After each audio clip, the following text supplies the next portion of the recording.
ஏளனமாக பேசினாங்க, கோவப்பட்டாங்க, திட்டினாங்க. நீலாம் பொம்பளை பிள்ளை தானே, அப்புறம் ஒன்றும் கல்யாணம் நடக்காது அப்படிலாம் நிறைய சொன்னாங்க. என்னோட மைண்டில் இருக்கிறது சாதிக்கணும், ஒரு பெண்ணாக இருந்து சாதிக்கணும், அது மட்டும்தான். அந்த ஒரு தைரியம் எல்லாத்துக்குமே வரணும்னு ஆசைப்படுறேன். அதுக்காக தான் இந்த வீடியோ பண்ணிட்டு இருக்கேன்.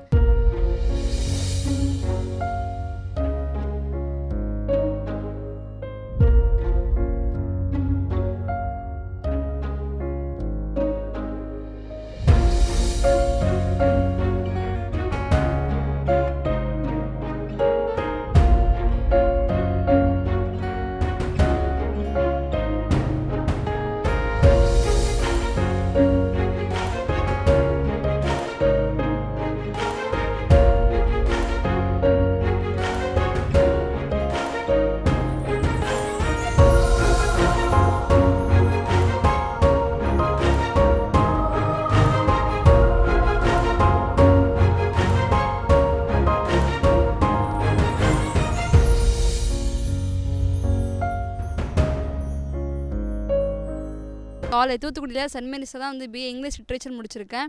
லிட்ரேச்சர் முடிச்சுட்டு நான் இப்போது சி விலாகிங் பண்ணிகிட்ருக்கேன். அதாவது தமிழ்நாட்டிலேயே முதல் பெண் கடலுக்கு போய் விலாக் வீடியோ பண்ணுறவனா நான் மட்டும்தான் இருக்கேன். இது இப்போ ஸ்டார்டிங் நான் பண்ணும்போதே நிறைய எதிர்ப்பு வந்துச்சு. வீட்லேயும் சரி, என் பக்கத்து ஃபைபர்ஸ்லேயும் சரி, ரொம்பவே வந்து ஏளனமாக பேசினாங்க, கோவப்பட்டாங்க, திட்டினாங்க. நீலாம் பொம்பளை பிள்ளை தானே, அப்புறம் ஒன்றும் கல்யாணம் நடக்காது அப்படிலாம் நிறைய சொன்னாங்க. ஆனால் எனக்கு என்னோட மைண்டில் இருக்கிறது சாதிக்கணும், ஒரு பெண்ணாக இருந்து சாதிக்கணும், அது மட்டும்தான். ஏன் எப்போவுமே வந்து பிறக்கிறோம், கல்யாணம் பண்ணுறோம், அப்படி புள்ள பார்க்குறோம் அப்படிலாம் வந்து போகணுன்னு கிடையாது. பொண்ணாக பிறந்துட்டோமா, ஆம்பளை மட்டும் தான் சாதிக்கணும் அப்படிலாம் இல்லை. நம்மளால சாதிக்க முடியும், ஒரு பெண்ணாக கடலில் போய் மீன் பிடிக்க முடியும் அப்படிங்கிறத நான் வந்து எல்லாத்துக்குமே வந்து இது பண்ணணும்னு ஆசைப்பட்டேன். அந்த ஒரு தைரியம் எல்லாத்துக்குமே வரணும்னு ஆசைப்பட்றேன். அதுக்காக தான் இந்த வீடியோ பண்ணிகிட்டு இருக்கேன். கேட்கும் போது அப்பா தான் வந்து சிரித்தாங்க, என்ன நீ காமெடி பண்ணுறியா, இதுக்கு இப்படிலாம் பண்ணுறேன்னு சொல்லிட்டு. நான் ஒரு மாதமாக தொடர்ந்து நைட்டு 1 மணிக்கு அப்பா எந்திக்கும் போது நானும் எந்திரிச்சிருவேன், எப்போ நான் வரேன்னு சொல்லி.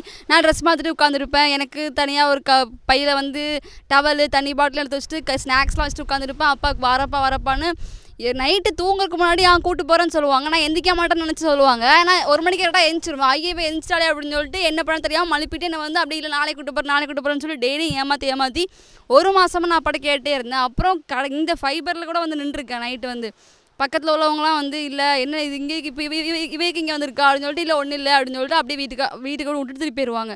ஸோ அப்படி ரொம்ப ஸ்டார்டிங் ரொம்ப ஸ்ட்ரகிள் பண்ணி தான் உள்ளே போனேன். உள்ளே போகிறதுக்கு பார்த்திங்கன்னா எங்களுக்கு செலவே வந்து பெட்ரோல் ஆயிலுக்கு மட்டுமே 1000 அந்த மாதிரி போயிடும். அதுக்கப்புறம் வண்டி இருக்கிறதுக்குன்னு சொல்லி 100 ரூபா கொடுக்கணும், அதுக்கு மொத்தம் 200 போயிடும். ஸோ செலவே இவ்வளோ இருக்குது. மீன் லாபம் பார்த்திங்கன்னா ஒவ்வொரு சீசன் பொறுத்து இருக்குது. சில நேரங்களில் அதிகமாக கிடைக்கும், சில நேரங்களில் ஒன்றுமே இல்லாமல் வரும். நான் போகிற டைம்லாம் வந்து ஃபஸ்ட் ஸ்டார்டிங்கில் ஒன்றுமே படாமல் இருக்கும்போது எனக்கு அப்பா மட்டும் கடலுக்கு போகும்போது எதுவுமே தெரியாது. நான் போய் ஒன்றும் படாமல் வரும்போது ரொம்ப கஷ்டமாக இருக்கும். நைட்டு நான் 1 மணிக்கு போயிட்டு காலைல கரைக்கு வரதே 9 மணி அந்த மாதிரி டைமில் தான் வருவோம். நைட்டு 1 மணிக்கு போய் கடலில் அவ்வளோ கஷ்டப்பட்டு காலைல வரோம். ஆனால் வலை வாங்கும்போது மீனே இல்லைன்னு சொல்லும்போது ரொம்ப கஷ்டமாக இருக்கும். என்னடா ஒன்றும் மீன் படாமே வருதே அப்படின்னு சொல்லிட்டு. இருந்தாலும் சரி ஓகே, இன்றைக்கி போல் நான் நாளைக்கு போடும் அப்படின்னு சொல்லி ஒவ்வொரு நாளும் அப்படி நாங்கள் வந்து ஒரு நம்பிக்கையோடு தான் வந்து கடலுக்கு போயிட்டுருக்கோம். இப்போ குடும்பமாக நான் அப்பா தம்பி 3 பேரும் போயிட்டுருக்கோம். அது மட்டும் இல்லை, ஒரு பொண்ணாக இருந்து நிறைய பேர் நினைக்கலாம் ரெஸ்ட் ரூம் போகிறதுக்கெலாம் வந்து கஷ்டமாக இருக்குன்னு சொல்லி. அது உண்மை தான். இப்போ ஃபேமிலியாக போகிறனால கொஞ்சம் அட்ஜஸ்ட் பண்ணி வந்து போயிட்டுருக்கேன். மற்றவங்க கூட போகிறனா கொஞ்சம் ரிஸ்க்கு தான். அந்த பிள்ளை சாதிக்குதுன்னு நினச்சா கடலுக்கு போய் அப்போ சரிம்மான்னு சொல்லி நானும் கூப்பிட்டு போயிட்டேன். பக்கத்து பக்கக்காரங்க பேசுவாங்க, ஏன்டா பொண்ணை கூப்பிட்டு போகிறான்னு சொல்லி. என் வீட்டை மட்டும் பேசிச்சு, பொட்டை பிள்ளைய கூப்பிட்டு போகாதப்பா அப்படின்னு சொன்னாங்க. சரி இவ சொன்னா இல்லைப்பா நான் கடலுக்கு வருவேன்ப்பான்னு சொல்லி கண்டிப்பாக வந்து போயிட்டு இப்போ பிரச்சனை இல்லாமல் கடலுக்கு வந்துட்டு போயிட்டு வீட்டுக்கு வந்தாச்சு, மீன் பிடிச்சி வந்தாச்சு. கூட்டு போகிறேன்னு ஒரு 2 மாதமாக போராடிட்டு இருந்தாங்க. கூட்டே போவையில் திருப்பி மாதிரி நானே கூப்பிட்டு போயிட்டேன்.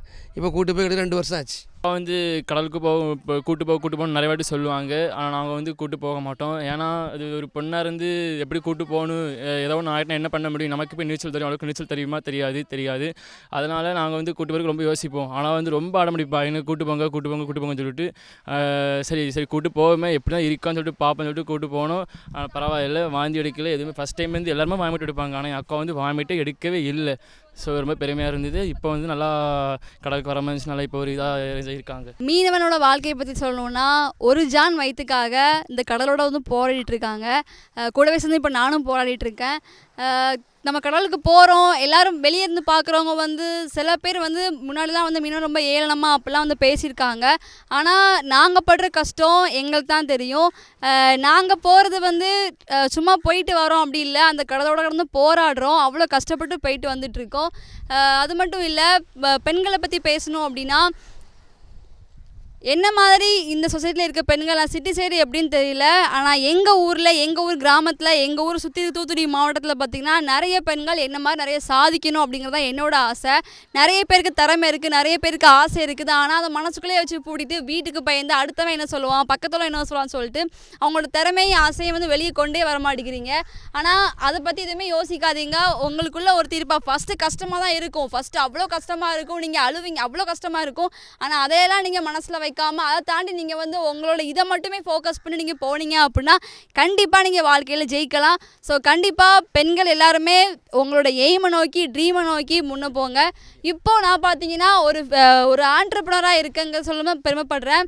பொதுவாக பார்த்தீங்கன்னா நம்ம ஃபிஷ்ஷிங் கடலுக்கு போகிறோம், மீனவர்கள் வந்து இப்போ வரையும் கஷ்டப்பட்டு தான் இருக்காங்க. ஆனால் நம்ம மீன் விற்கிறோம்ல, ஏலத்துக்கு கொடுக்குறோம்ல, அவங்க ஆனால் நல்ல காரு வசதியாக செயின்லாம் போட்டு செம்ம வசதியாக இருக்காங்க. இதுக்கு என்ன ரீசன் அப்படின்னா, நாங்கள் கொண்டு வர மீனை எங்களால் வந்து ரேட் இது பண்ண முடியல, அவங்க ஒரு ரேட்டு வச்சு அவங்க வந்து எடுத்துகிட்டு போகிறாங்க. செய்திகளை உடனுக்குடனும் துல்லியமாகவும் தெரிந்து கொள்ள சப்ஸ்கிரைப் பண்ணுங்க.